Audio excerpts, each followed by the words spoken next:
Hello students, welcome to your channel Omega Minds. जैसे कि आप जानते हैं कि हमने टॉपिक स्टार्ट किया है और आज उसी कड़ी में पार्ट 2 में लेकर आई हूँ। टॉपिक है हमारा linear equations in one variable और इसको मैं इस तरीके से कैटेगराइज करना चाहती हूँ कि पहले बहुत सिंपल से क्वेश्चंस और फिर हम इसका धीरे धीरे कम्प्लेक्सिटी लेवल बढ़ाते जाएंगे कि जिससे आप जस्ट वन बुक के साथ स्टिक ना रहें। आपको कहीं से भी किसी भी तरीके का अगर सवाल आ जाए आपको लगना चाहिए कि ये वाली इसकी अंडरस्टैंडिंग आपको हो रही है और आप इजीली इसको सॉल्व कर सकते हैं।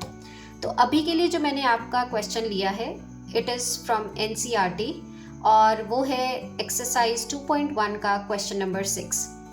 तो आप जैसे अपनी स्क्रीन पर देख सकते हो, क्वेश्चन है 8x + 4 = 3 टाइम्स x - 1 + 7। तो अब हमारे पास LHS में भी गिवन है कुछ एक्सप्रेशन और RHS में भी गिवन है। तो हम एक काम करते हैं, इसको पहले एक सिंप्लीफाई कर लेते हैं। जो हमारे पास ये ब्रैकेट है, इस ब्रैकेट को हम ओपन अप करके सिंप्लीफाई करते हैं। तो वी स्टार्ट विद, ऐसे ही हम लिखेंगे 8x + 4 = 3 टाइम्स x, मतलब ये ब्रैकेट में है तो ये 3 पहले x से मल्टीप्लाई होगा, फिर यही 3 1 से मल्टीप्लाई होगा। तो इससे बनेगा 3 times x which is 3x। मतलब अगर 4 को आप x से मल्टीप्लाई करें वो 4x बन जाएगा, 5 को अगर p से मल्टीप्लाई करें वो 5p बन जाएगा। तो आपको ये अलजेब्रिक एक्सप्रेशन में बेसिक अंडरस्टैंडिंग आपने 6th में कर ली होगी। तो ये 3 जब x से मल्टीप्लाई हुआ ये 3x बन गया। फिर हमारे पास कौन सा साइन है? माइनस का साइन, हम ऐसे ही लिख लेंगे। और 3 टाइम्स 1 जो है वो बना 3, 3 1 = 3 और साथ में ये +7। अब ये हमने एक तरीके से पूरी इक्वेशन को हमने लीनियर फॉर्म में हम ले आए हैं और सिंप्लीफाई कर दिया है। अब हमारा जो नेक्स्ट मेन स्टेप होता है कि जितने भी आपके पास वेरिएबल्स हैं उनको एक साइड पे कर दो।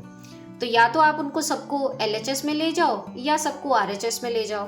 तो LHS में मैं देख रही हूँ यहाँ पर 8x ऑलरेडी लिखा हुआ है, तो मैं 8x इधर लिखती हूँ और यहाँ से ये जो RHS से एक 3x वेरिएबल के साथ जो है उसको मैं दूसरी तरफ ट्रांसपोज कर देती हूँ। तो जब यहाँ से मैं इसको दूसरी साइड पर लेकर आऊँगी तो इसका अपना ओरिजिनल साइन जो है वो चेंज हो जाएगा। वो क्या होगा? यहाँ पर कौन सा साइन है? प्लस का साइन है। कोई साइन नहीं लिखा तो मतलब कौन सा है? प्लस का। इधर कौन सा है? 3 का माइनस का। हम लेफ्ट साइड वाला साइन देखते हैं। और इसका 7 का कौन सा साइन है? प्लस का। तो अगर हम 3x को LHS में लेके जाएंगे तो ये प्लस से क्या बन गया? -3x। और उधर हमारे पास क्या बच गया? -3 बच गया था, +7 वैसे ही उतार लेंगे। और ये जो +4 है, अब हमने क्या बात की कि सभी वेरिएबल्स वालों को एक तरफ कर दो और जो नंबर वाले हैं उनको दूसरी तरफ कर दो, अपनी अपनी फैमिलीज को इकट्ठे कर दो इनको। तो ये जो नंबर फैमिली है ये 4 जो है दूसरी तरफ आ जाएगा, लेफ्ट हैंड साइड से कहाँ? राइट हैंड साइड में।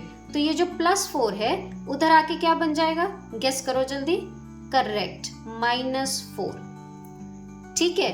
तो अब 8 में से हम जब 3 माइनस करेंगे हमारे पास बचा 5x और ये -3 +7 -4 करके देखो। अगर मुश्किल आए तो मैं ये भी एक्सप्लेन कर देती हूँ। पहले हम इसको स्टार्ट करेंगे, -3 + 7 का करो। 7 में से 3 को निकालो, बिल्कुल ठीक है, 4 आएगा। तो जब आप 4 देखते हो अब साइन कौन सा लगाएंगे? प्लस का लगाएंगे कि माइनस का लगाएंगे? तो इंटीजर्स की जो हमने रूल्स पढ़े हैं आप उनको फॉलो करोगे, प्लस माइनस माइनस और साइन किसका? बड़े वाले का। तो ये आपका बड़े वाले का साइन जो है वो +4 है। ठीक है। 7 में से आपने 3 माइनस किए तो 4 आ गया, साइन हमने बड़े वाले का रखा, +4 आ गया। और इधर है -4। और फिर हमने वैल्यू इसकी कैलकुलेट की, 5x = +4 - 4 इज 0। और x की वैल्यू अब हम 5 देखेंगे यहाँ पर क्या हो रहा है। 5 यहाँ पर क्या हो रहा है? इट इज़ 5 टाइम्स x, मतलब 5 मल्टीप्लाई हो रहा है। और मल्टीप्लाई होके जब दूसरी साइड जाएगा तो अपने ऑपोजिट साइन में चला जाएगा। तो यहाँ मल्टीप्लाई हो रहा है तो दूसरी साइड जाके डिवाइड होगा 0/5। तो x की वैल्यू हमारे पास क्या आ गई? 0। And this is our answer to this question. So अगर हम एक और क्वेश्चन लें, ये आपका एनसीईआरटी से ही बनता है, क्वेश्चन नंबर 7 एनसीईआरटी का, वो है x equals to 4/5 x plus 10। तो देखो ये जो ब्रैकेट है पहली वाले क्वेश्चन जैसा ही थोड़ा सा सिमिलर है। सबसे पहले हम इस ब्रैकेट को ओपन करेंगे। ये जो 4/5 है ना, वो पहले इससे मल्टीप्लाई होगा और फिर वही 4/5 इस 10 से मल्टीप्लाई होगा। तो चलो क्वेश्चन करते हैं। ये आ गया x equals to 4/5 times x, प्लस का साइन है तो प्लस का डाल दो, 4/5 टाइम्स 10। तो अब देखो x equals to 4/5 times x बनेगा 4/5x।